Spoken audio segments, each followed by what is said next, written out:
하나님께서 우리 군포 번영교회 말씀을 인도해 주시는 것을 보게 되면 과연 하나님은 살아계시고 또 역사하시는 분이시고 우리 군포 번영교회 주인이시다 하는 이러한 생각을 하게 됩니다.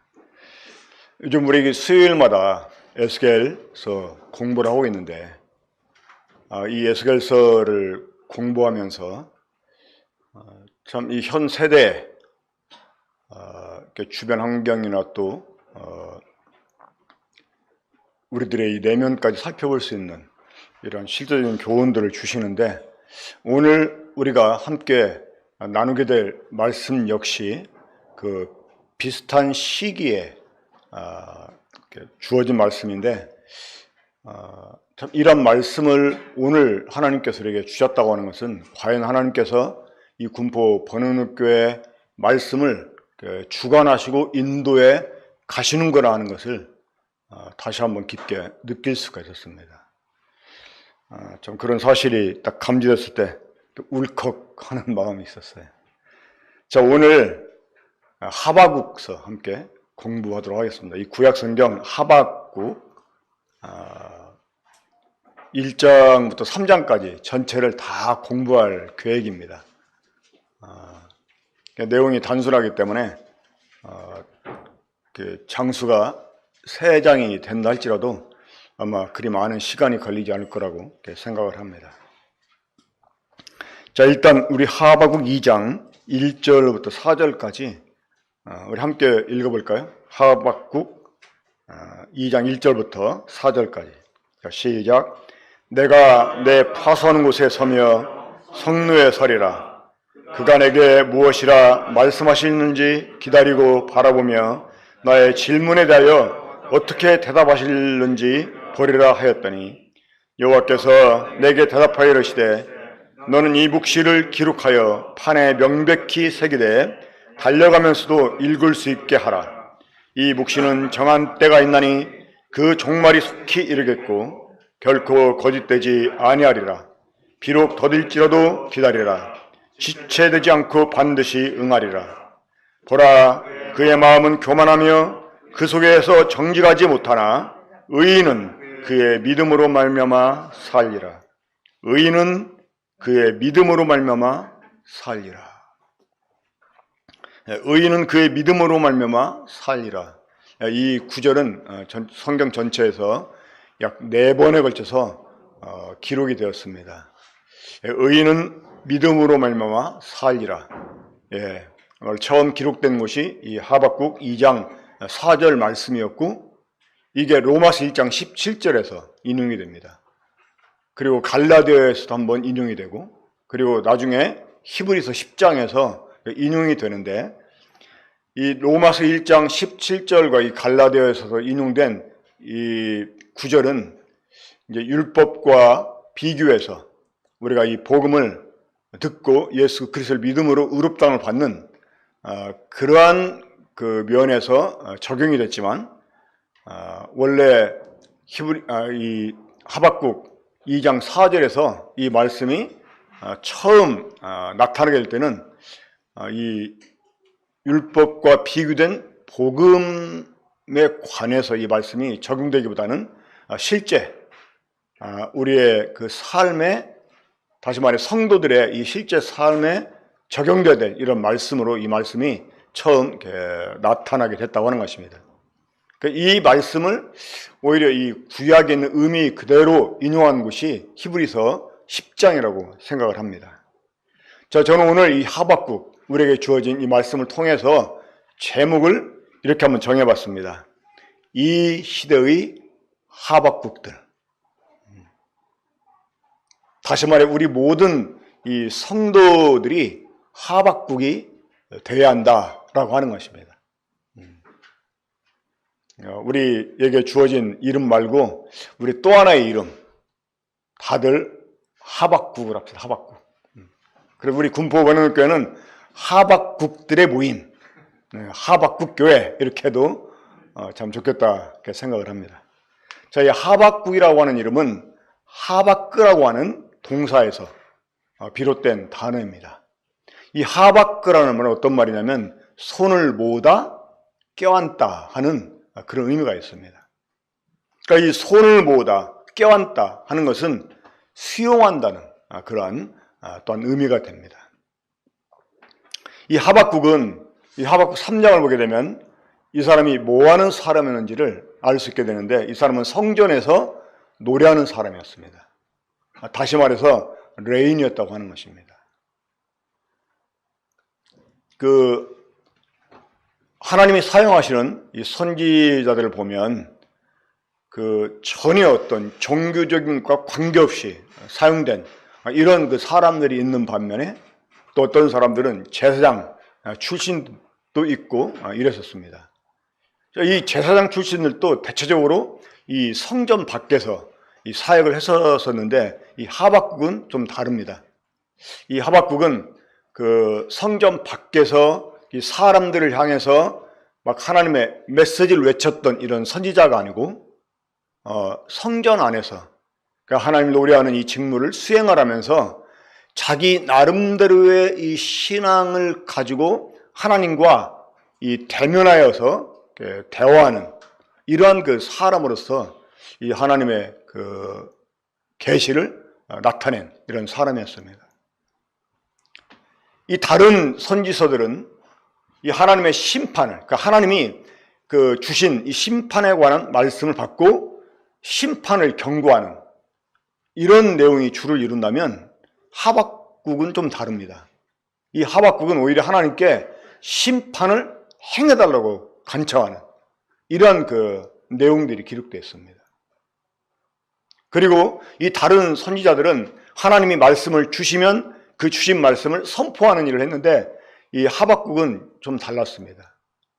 이 하박국은 하나님과 대화를 해요. 특별히 이 내부에서라는 그런 여러 가지 불합리한 일들, 부조리, 그리고 부패, 악한 일, 그러한 일들에 대한 의문을 가지고 왜 하나님 이런 일을 내버려 두십니까? 그리고 이 외부에서 또한 일어나는 아주 흉악한 일들, 그러니까 이런 일에 대해서도 왜 하나님이 잠잠하십니까? 하면서 하나님께 의문을 가지고 질문을 하면서 하나님의 대답을 듣고 그 하나님의 하시는 대답에 대해서 반응하는 이러한 식으로 이 하박국이 기록이 되어 있습니다. 그러니까 하나님의 대답을 듣고 지금 자신의 어떤 마음에 결심한 바를 고백했던 내용이 2장 1절부터 3절까지고, 또 그 하박국의 질문에 대해서 하나님이 대답하시던 이제 그 대답들이 1장에도 기록이 되어 있지만 또 2장 아까 4절부터 기록이 되어 있었습니다. 그리고 이제 나중에 이 3장에 가서는 하박국이 하나님의 대답을 듣고 하나님의 뜻을 수용을 합니다. 수용을 하면서 하나님께 노래하는, 하나님을 찬양하는 이러한 말로 하박국을 마치게 됩니다.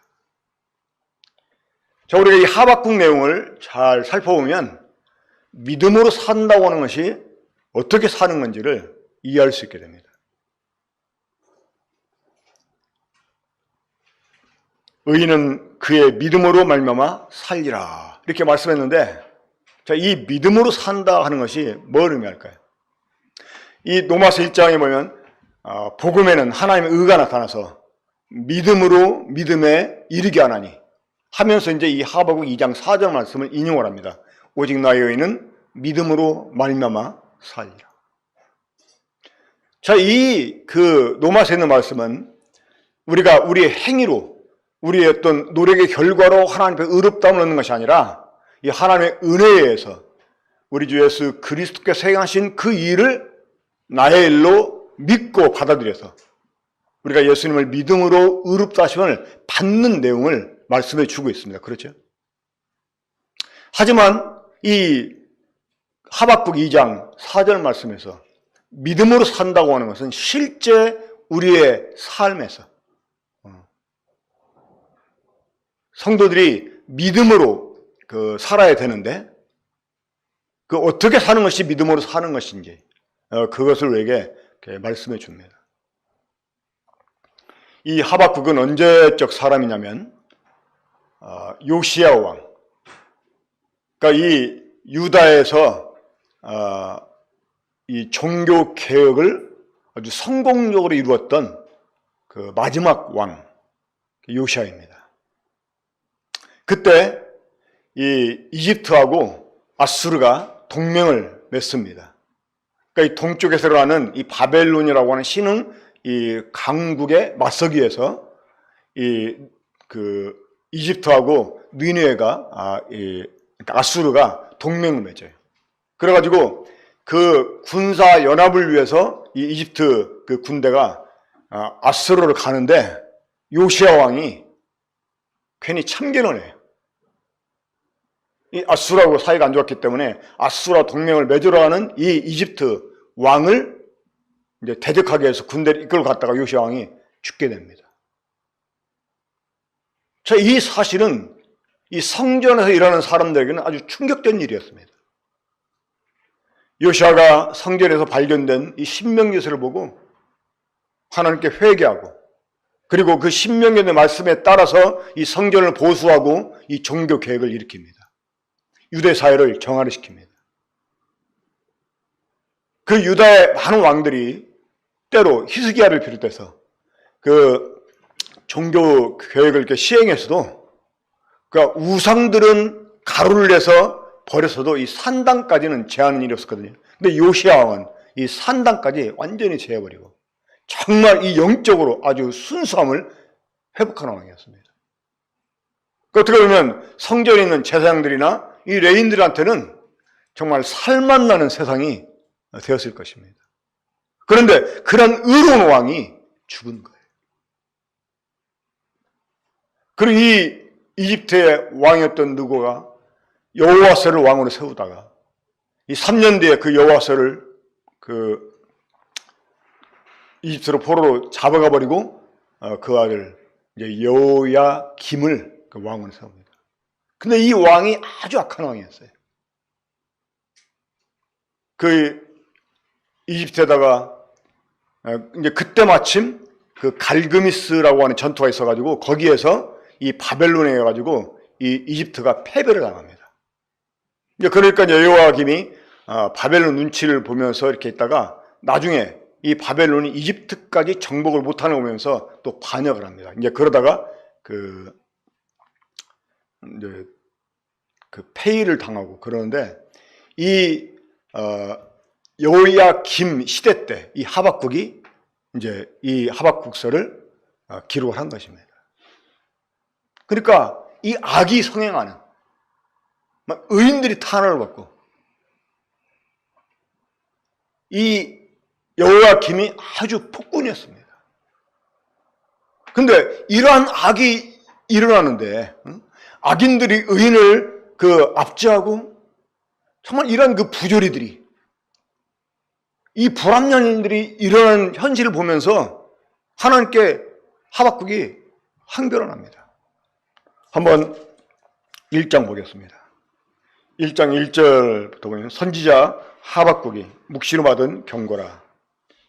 여호와여 내가 부르짖어도 주께 듣지 아니하시니 어느 때까지리까 내가 강포로 말미암아 외쳐도 주께서 구원하지 아니하시나이다. 그러니까 이 유대 왕국 안에서 되어지는 이 악한 일들, 이런 일들을 보면서 어떻게 이런 일이 일어나는데 하나님이 잠잠하십니까? 하고 하박국이 하나님께 항변을 합니다. 자, 우리 종종 하나님께 그런 항변을 할 때가 있죠. 왜 하나님? 왜 이런 일을 나에게?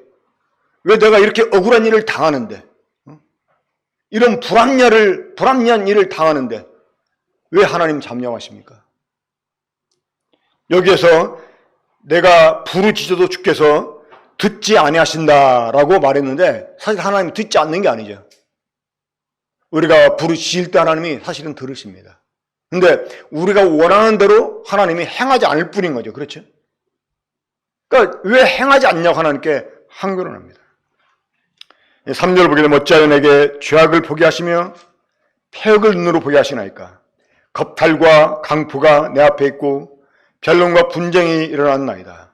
이러므로 율법이 해이하고 정의가 전혀 시행되지 못하오니 이는 악인이 의인을 에워쌌으므로 정의가 굽게 행하여 짐이니이다. 그러니까 이 유대 내부에서 정말 이 권력자들이 행하는 그 악한 일들, 이 기득권을 가진 사람들이 정말 이 자신들의 욕심을 채우기 위해서 이 선량한 사람들을 압제하는 이러한 일들에 대해서 어떻게 이런 일이 일어날 수 있는지, 이런 일이 일어나는데 왜 하나님이 잠잠히 계시는지 하나님께 막 항변을 합니다. 자, 그때 하나님이 이 하박국에게 답변을 주십니다. 그 답변은 이제 5절부터 이렇게 나타나게 됩니다. 참 보겠습니다. 여호와께서 이르시되 너희는 여러 나라를 보고 또 보고 놀라고 또 놀랄지어다. 너희의 생전에 내가 한 가지를 행할 것이라 누가 너희에게 말할지라도 너희가 믿지 아니하리라. 거기 보면 너희는 여러 나라를 보고 또 보고 놀라라. 이것은 이 바벨론에 의해서 멸망을 당하는 나라들을 보라는 것입니다. 이 하나님이 신흥강국 바벨론을 일으켜서 이 바벨론으로 하여금 여러 나라를 이렇게 징계하십니다. 그러니까 이 바벨론이 여러 나라를 무너뜨리고 사람들을 막 포로로 잡아가고 이런 일들이 지금 유다의 코앞에까지 이르게 됐다는 거예요. 자, 하나님이 이 신흥강국을 일으켜서 여러 나라를 정복하게 하는 일을 보라는 이 말씀의 의미가 무엇일까요? 유다도 그러한 징벌을 받게 될 것이라는 것입니다. 그러니까 하나님이 유다에서 일어나는 여러 가지 그 비리들을 보면서 그 폐역부도한 이런 일을 보면서 막 이제 하박국이 하나님께 항변할 때 하나님이 답변하시는 거예요. 이 바벨론에서 유다가 멸망을 당할 것이다. 근데 사람들이 그것을 믿지 않을 거라고 그랬어요. 이제 그 뒤에 나오는 말씀이 바로 지금 제가 방금 말씀드린 것처럼 이 바벨론에서 유다가 멸망을 당할 것을 말씀하고 있는 것입니다. 자, 그러니까 이 하박국이 또 하나님께 항변을 합니다. 왜? 바벨론이라고 선한 국가가 아니잖아요.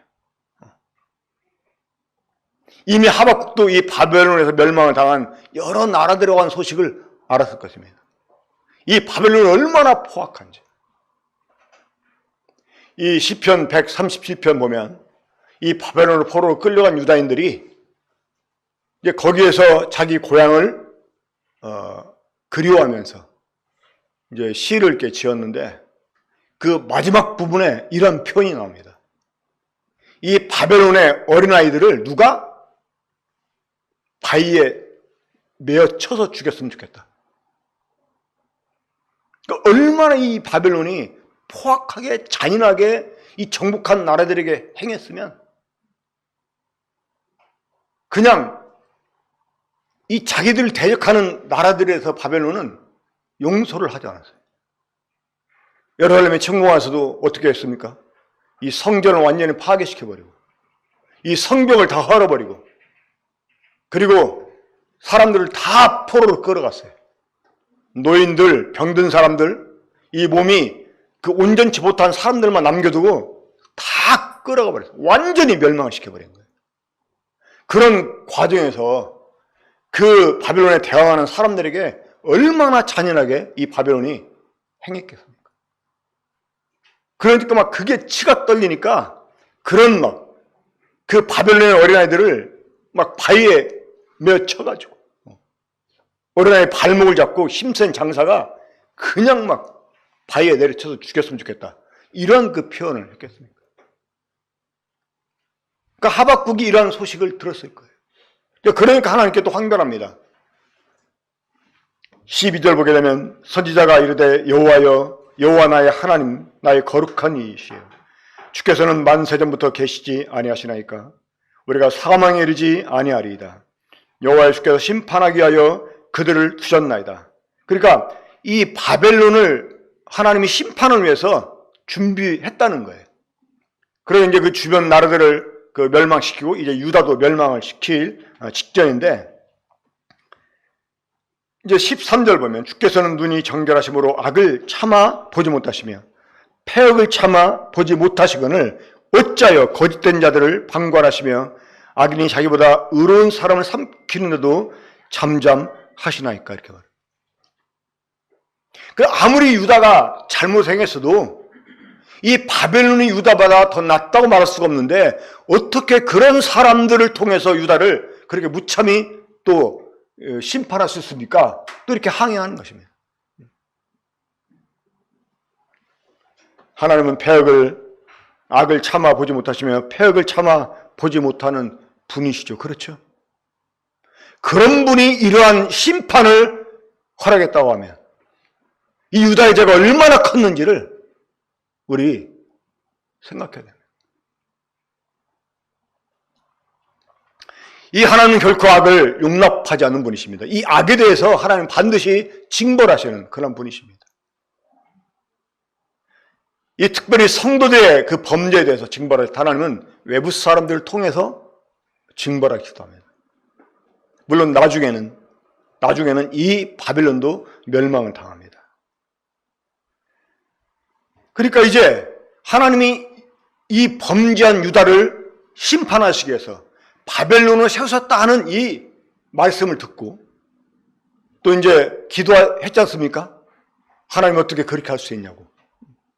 그러면서 하나님 앞에서 자신의 결의를 하박국이 고백을 합니다. 자, 우리 한번 다시 2장 1절부터 3절까지 보겠습니다. 읽겠습니다. 시작.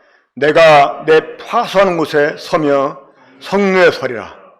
그가 내게 무엇이라 말씀하시는지 기다리고 바라보며 나의 질문에 대하여 어떻게 대답하시는지 보리라 하였더니 여호와께서 내게 대답하여 이르시되 너는 이 묵시를 기록하여 판에 명백히 새기되 달려가면서 읽을 수 있게 하라.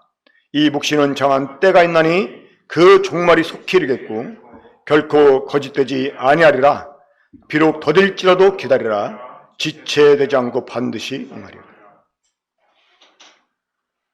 자, 하나님이 행하시는 일들, 하나님이 허용하신 일들, 이것들을 바라볼 때 이해가 되지 않는 거예요. 어떻게 이런 일이? 하나님이 살아계시다면, 하나님이 정말 이 세대를 주관하고 계시다면, 하나님이 악인을 징벌하시는 그러한 심판하시는 분이라면 어떻게 이런 일이 있을 수 있냐는 거죠. 여러분, 지금 현 시대가 그렇지 않습니까? 한국의 기독교계를 봐도 그렇고 한국의 정치계를 봐도 그래요. 저는 이 말씀을 묵상을 하면서 우리나라의 현실을 생각을 했습니다. 이 점점 악해지는 이 사회, 아주 막 타락이 극도에 달하는 이 사회, 이 정치적으로도 막 반목하고 여기저기에서 아주 부패한 일들이 일어나고 있습니다. 정말 제대로 된 이런 의식을 갖고 있는 사람들이 살기 힘든 이런 시대가 되었습니다. 특히 우리나라는 얼마나 작고 약한 나라입니까? 이 북한하고 대치하고 있죠. 중국이나 러시아, 일본 이런 강대국이 사실은 그들이 우리나라를 위해서 존재하는 나라가 아니잖아요. 과거에도 우리를 삼키지 못해서 얼마나 많은 막 삼키려고 침공을 하고 또 실제 우리가 지배를 당하기도 하고 그랬지 않습니까? 마치 유다를 징벌하게 해서 하나님께서 바벨론을 일으켜 세웠던 것처럼 이 타락한 이 남한 징벌하게 하나님이요 외세를 사용할 수 있습니다. 그럼 그 외세가 우리나라보다 더 사실은 뭐 의로운, 정의로운 그런 나라이겠습니까? 그렇지 않죠. 자, 뿐만 아니라 이런 국가적으로만 아니라 우리의 개인의 삶에서도 마찬가지입니다. 직장 안에서 아니면 학교에서 그 자신들이 동료 사이에, 심지어 이 교회 내부에서까지 우리는 불합리한 일을 마주대할 때가 있습니다. 아니, 내가 그 불합리한 일에 또 피해자가 될 수도 있습니다. 자, 그럴 때 우리 정말 원통한 마음으로 하나님께 기도하잖아요. 근데 하나님이 그런 사람들을 징치할 때도 있습니다. 근데도 성도가, 내가 그 사람을 이렇게 달가워하지 않지만 또 성도가 잘못되면 또 그것도 가슴 아프잖아요. 근데 성도를 또 괴롭게 하는 사람이 더 나쁜 사람이야. 그러면 막 또 다른 또 막 이 생각이 일어나게 됩니다. 그러니까 하박국처럼 그렇게 기도할 수 있다는 거예요.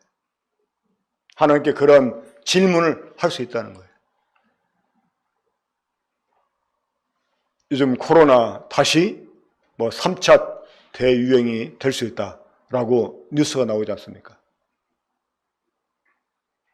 뭐 백신이 나온다, 아니 이미 나왔다, 또 치료약이 나왔다, 모르겠습니다. 어떠한 변종이랄지 모릅니다.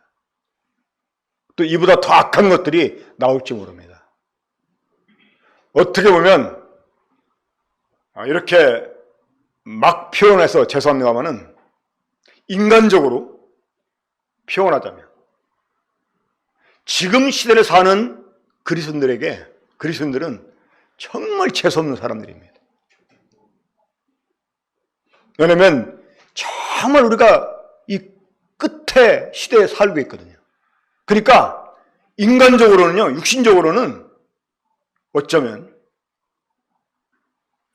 이 평안함을 제대로 누리지도 못할 수 있는 그런 시대를 지금 우리가 살고 있습니다. 자, 하박국이 3장에서 하나님께 찬송하면서 이러한 그 간구를 합니다. 2절 보면 여호와여 내가 주께 대한 소문을 듣고 놀랐나이다. 여호와여 주는 주의 일을 이 수년 내에 부응하게 하옵소서. 이 수년 내에 나타내시옵소서 라고 간구했지만 이 하박국은 결코 그 부응을 보지 못했습니다.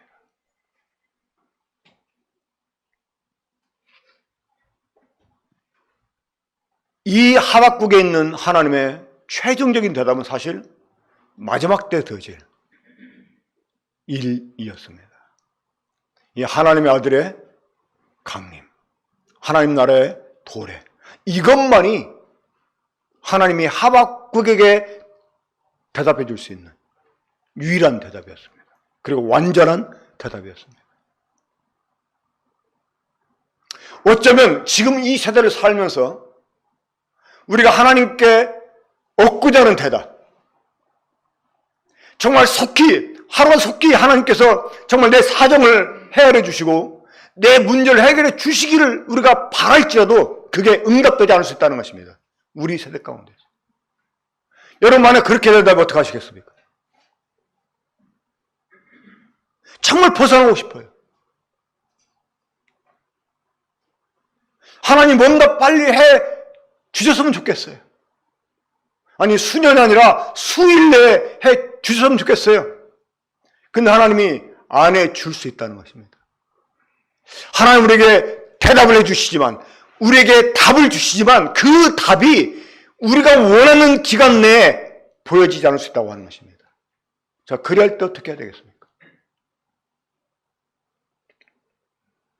지금 그 문제를 가지고 하박국은 하나님께 그렇게 고백한 것입니다. 내가 내 파수하는 곳에 서며 성루에 서리라.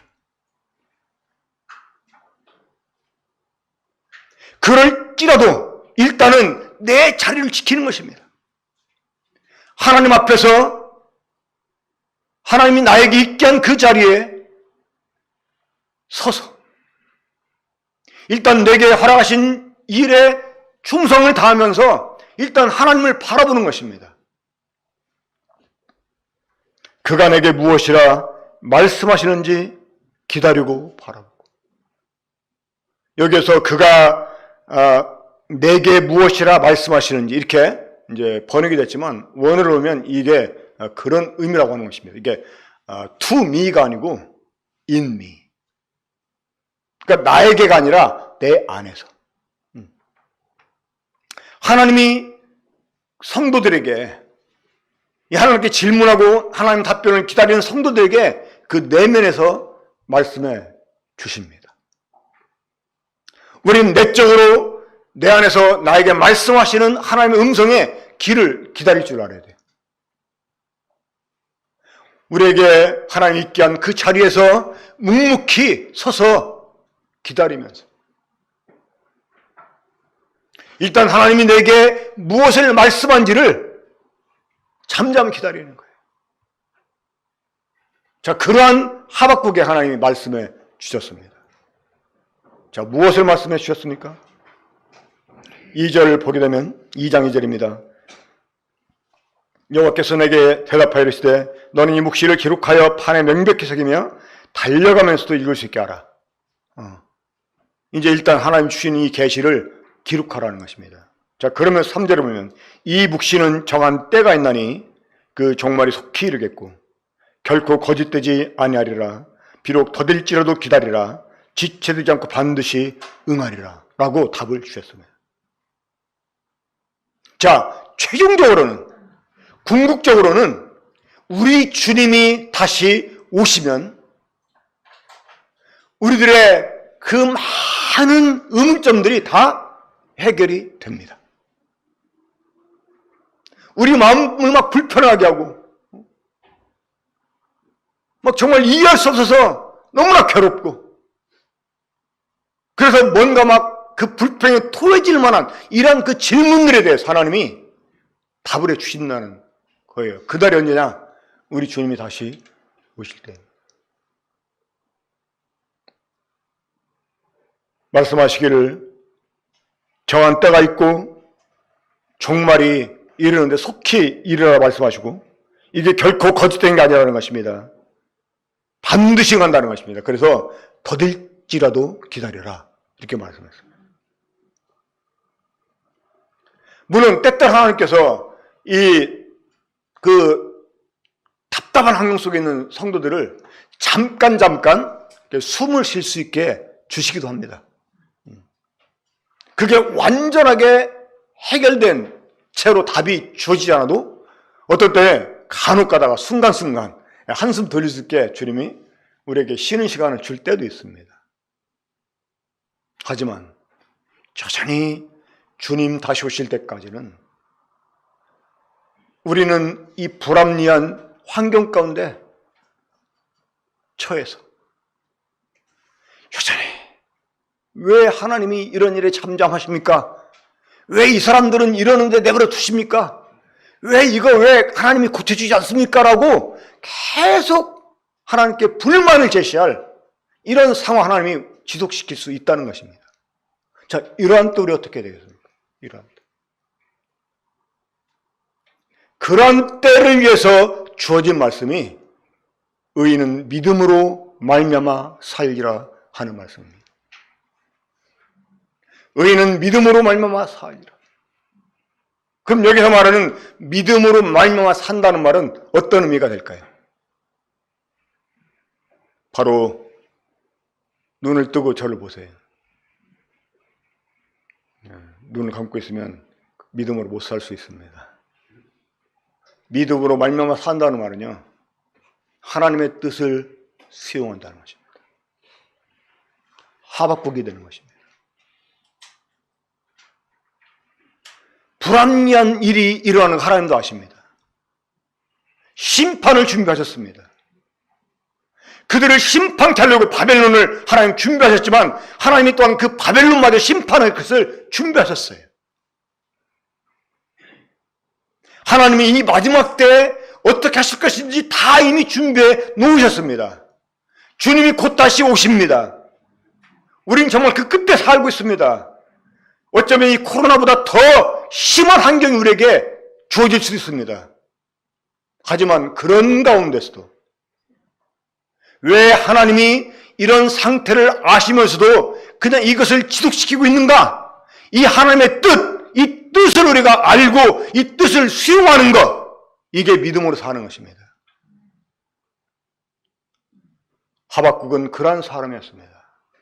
수용하는 자, 손을 모으고 껴안는 자.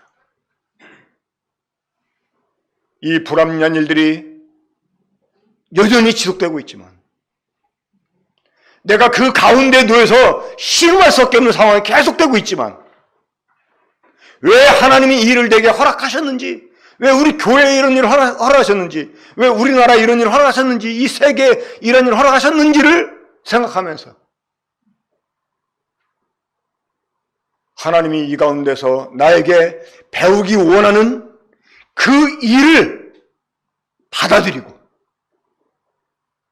그걸 수용한 채로 내 자리를 지키면서 살아가는 것, 여러분 이것이 믿음으로 말미암아 사는 것입니다. 우리 한번 히브리서 10장 말씀 보겠습니다. 히브리서 10장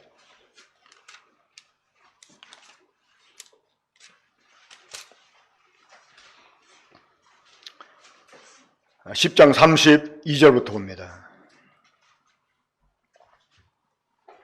이 초대교회 성도들이 처했던 이 사회적 상황을 묘사해 주는 그런 말씀이죠. 히브리서 10장 32절부터입니다. 전날에 너희가 빛을 받은 후에 고난의 큰 싸움을 견뎌낸 것을 생각하라. 혹은 비방과 환난으로서 사람에게 구경거리가 되고 혹은 이런 형편에 있는 자들과 사귀는 자가 되었으니 너희가 갇힌 자를 동정하고 너희 소유를 빼앗기는 것도 기쁘게 당한 것은 더 낫고 영광한 소유가 있는 줄 아니라. 그러므로 너희 담대함을 버리지 말라. 이것이 큰 상을 얻게 하느니라.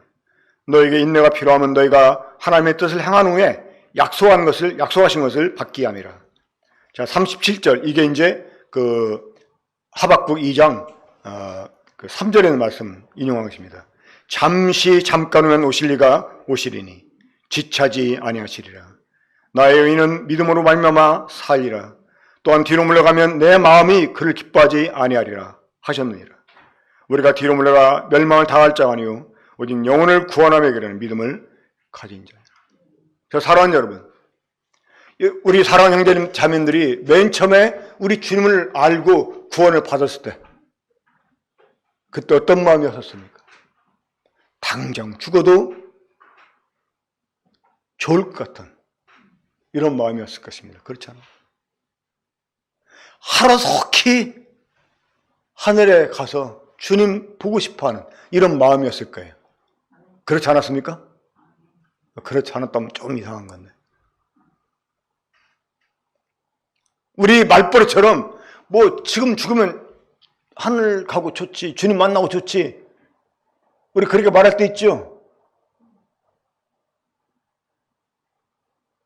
그거면 되잖아요. 근데 뭐가 불평이에요? 좀 불합리하고 좀 어려운 거 온다고 그때 마음 가지면 되잖아요. 그냥 지금 당장 죽어도 좋겠다 하는 마음 우리 가졌던 적이 있잖아요. 주님 만나는 게 얼마나 그보다 복된 게 뭘까 이런 생각한 적이 있었잖아요. 기적은 다른 게 아닙니다. 옛날에 그 영락교회 목회했던 박조준 목사라는 분이 있어요. 이분이 이제 가끔 설교할 때 그 당시 이 정권을 약간 이렇게 비판하는 말을 했던 것 같아요. 이분이 자꾸 어떤 그 압력을 받으면서 교회를 그만두고 자기 이제 어떤 지병 치료차 미국으로 가려고 하다가 외환관리법에 이분이 이제 딱 걸려들었습니다. 그 당시는 이 달러를 이제 조금밖에 가지고 나갈 수가 없었어요. 근데 이분이 그 뭐 신발 밑창에 뭐 달러를 막 이렇게 감추고 가다가 이제 걸려가지고 신문에 보도되고 막 그랬거든요.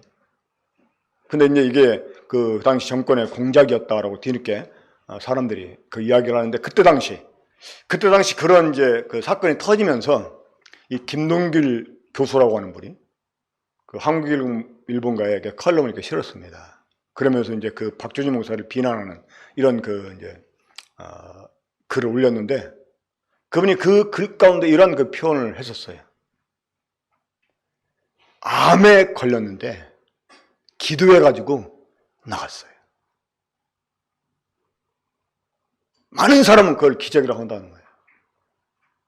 근데 사실은 그게 기적이 아니라 암에 걸렸는데 전혀 불안해하지 않는 거예요. 암에 걸렸는데 오히려 평안하고 감사하고 기뻐한다는 거예요. 죽음이 눈앞에 있는데, 여러분, 이게 진짜 기적입니다. 이 구원받은 성도들이 보여야 될 기적은 기도해가지고 암에 걸렸다고 막 금식하고 막 기도하고 막 부르짖어가지고 하나님은 낫게 주셨다? 이게 기적이 아니라는 거예요. 이거 자랑하는 거, 그게 사실은 그리스도인들이 해야 될 일이 아니라는 거예요. 이제 사형 선고를 받았어요. 이제 주님이 나를 쉬라고 오라고 하는구나 하고 태연히, 그래, 그동안 함께 했던 사람들 한동안 또 보지 못하는 거 아쉽고, 뭔가 주님을 위해서 더 많은 했어야 될 것 같은데 못한 게 아쉽고, 그래서 좀 아쉽죠. 주님 보는 것보다 뭐 그런 게 됐을까 하고 오히려 자기를 위로해 주러 온 사람들을 막 위로해 주는 거예요. 여러분, 그게 진짜 기적하는 게 아닙니까? 죽음을 두려워하지 않는 거. 코로나 때문에 어떻다, 이래서 어떻고, 이 사람 때문에 어떻고, 저 사람 때문에 어떻고. 그건 누구나 다 할 수 있는 얘기라는 거예요. 믿음이 없는 사람. 근데 왜 하나님 이런 상황을 나에게 허락하실까? 그렇게 생각하면서 뭔가 주님이 나에게 주시고자 하는 교훈이 있을 것이다. 나를 단련하시려고 하는 어떤 계획이 있을 것이다. 이걸 생각하고 그거를 수용하는 거예요. 여러분, 그게 믿음입니다. 그 수용한 채로 내 자리를 지키면서 살아가는 거예요. 여러분, 그게 믿음으로 사는 것입니다. 그런 사람이 하박국입니다. 이런 믿음을 가졌을 때 우리는 하박국처럼 고백할 수 있습니다. 우리 하박국 3장 다시 한번 보겠습니다.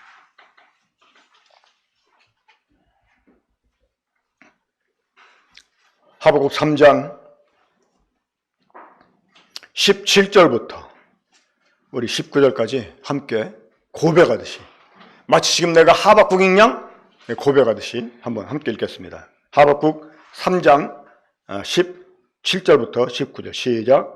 비록 무화과나무가 무성하지 못하며 포도나무에 열매가 없으며 감람나무에 소출이 없으며 밭에 먹을 것이 없으며 우리의 양이 없으며 외양간에 속 없을지라도 나는 여호와로 말미암아 즐거워하며 나의 구원의 하나님으로 말미암아 기뻐하리로다. 주 여호와는 나의 힘이시라. 나의 발을 사슴같게 하사 나를 나의 높은 곳으로 다니게 하시리로다. 사랑하는 여러분, 이 하박국의 고백이 그러한 믿음에서 나온 고백이라고 하는 것입니다. 하나님의 뜻을 수용하고, 정말 아직 내 상황은 바뀌지 않아요. 전혀 내 환경은 나한테 유리하지 않아요. 오히려 그게 막 정말 짐이 돼요. 하지만 그런 상태에서도 여호와를 인하여 기뻐하는 것, 구원의 하나님으로 말미암아 기뻐하는 것, 여러분, 이것이 믿음으로 사는 것입니다. 19절처럼 여호와는 나의 힘이시라. 나의 발을 사슴과 같게 하사 나를 나의 높은 곳으로 다니게 하시리이다. 이게 뭡니까?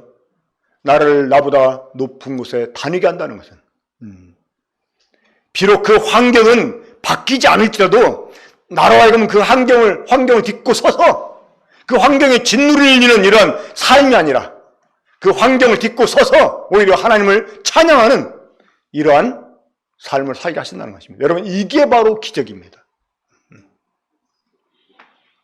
이러한 기적을 우리가 우리의 매일의 삶 가운데서 창출해 낼 수 있길 바랍니다.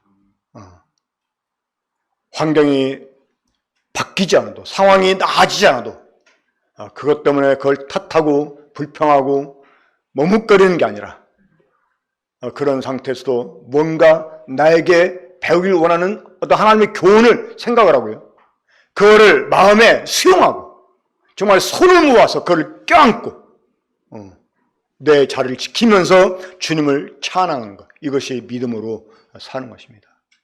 하나님이 그런 사람들에게 마지막 때 정말 영광의 날을 줄 것입니다.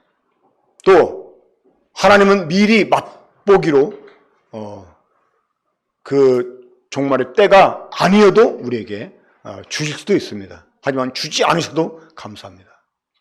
우리 다 하박국들이 됩시다. 한번 같이 한번 해볼까요? 나는 이 시대의 하박국이다. 기도하고 마치겠습니다. 우리 사랑하신 아버지 하나님, 하박국이 가진 질문처럼 우리 속에도 많은 질문이 있사옵나이다. 때로 우리의 질문이 바라는 원함대로 되지 않는 상황이 연속된다 할지라도 주님이 행하실 일들을 바라보면서 그게 더딜지라도 기다리면서 그런 과정 속에서 우리의 믿음을 지키며 우리의 자리를 지키고 우리가 그 하나님의 뜻을 수용하고 정말 살아갈 수 있게 되기 원합니다. 도저히 찬송할 이런 상황이 아니지만 하나님을 기뻐하면서 이 환경을 딛고 서서 믿음의 삶을 살아가는 저희가 되게 해주시길 원합니다. 우리 사랑 군포 번영교회 모든 성도들이 정말 이 세대의 하박국들이 될 수 있게 해주시고 그런 사람들의 모임이 될 수 있도록 주께서 정말 우리 군포 번영교회에 은혜를 베풀어 주시고 그 은혜로 저희들 강하게 붙들어 주시길 바라옵고 그래서 우리의 보다 더 높은 곳에 다닐 수 있게 주시길 바랍니다. 이 모든 것을 우리 주 예수 그리스도 이름으로 기도합나이다. 아멘.